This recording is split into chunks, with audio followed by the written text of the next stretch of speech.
ஓம் காளி ஜெயகாளி ஜெய ஜெயக்காளி ஓம் காளி ஜெயக்காளி ஸ்ரீ தட்சிணகாளி. எல்லாம் வல்ல என் தா ஸ்ரீ தட்சிணகாளி எல்லாருக்கும் எல்லா நலங்களையும் வழங்க பிரார்த்திக்கின்றோம். முகலட்சணத்தை வச்சு ஆயுளை நிர்ணயிக்க முடியுமா? ஆயுளை நிர்ணயிக்கணும்னா அது பிரம்மாவால் கூட முடியாது. ஏன்னா பிரம்மா படைச்சான்னு நம்ம பார்க்குறோம் இதிகாசத்துல, புராணங்கள்ல.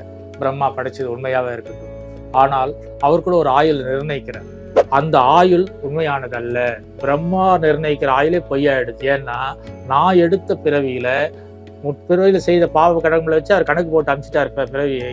ஆனால் இந்த ஜென்மத்தில் செய்யற நல்லது கெட்டதை வச்சு சீக்கிரமாக போகலாம், நீண்டும் கொள்ளலாம். புண்ணியங்கள் செய்தால் நீளும், பாவங்கள் செய்தால் சுருங்கிடும். சேராதவங்க கூட சேர்ந்தீங்கன்னா சீக்கிரம் செத்துருவேன், நல்லவங்க கூட சேர்ந்தா 10 நாள் அதிகமாக வாழ்வேன் போலதான் அவசியம். அப்போ ஆயுளை நிர்ணயிக்க முடியாது. ஆனால் உடல் ஆரோக்கியன்றமே அது ரொம்ப முக்கியமானது.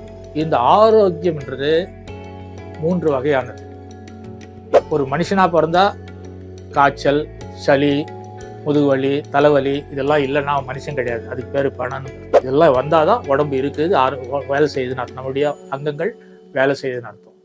ஆனால் இதுக்கெல்லாம் சிறு மருந்துல போயிடும், நாட்டு வைத்தியம், பாட்டி வைத்தியத்திலே போயிடும்.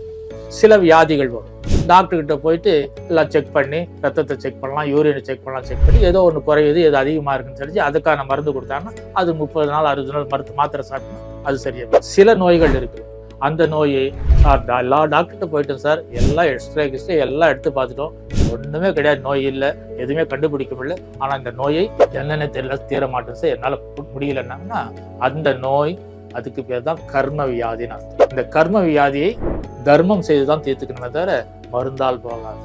தர்மம் செய்யணும்னா பக்கத்து வீட்டுக்கான பென்சில் கொடுக்கலாமா, பேனா கொடுக்கலாமா? இல்லை, அந்த உங்களுடைய முன்னோர்கள் செய்த பாவம் என்னன்னு கண்டுபிடிச்சு அந்த பாவத்துக்கு ஈடான வேதங்கள்ல என்ன சொல்லியிருக்கோ அந்த தர்மம். அதாவது தானங்கள் எத்தனை சிறந்ததுன்னா கன்னிகா தானம் இருக்கு, கோதானம் இருக்கு, ஸ்வர்ண தானம் இருக்கு, எஜுகேஷன் கல்வி தானம் இருக்கு, ஞான தானம் சொல்லுவாங்க.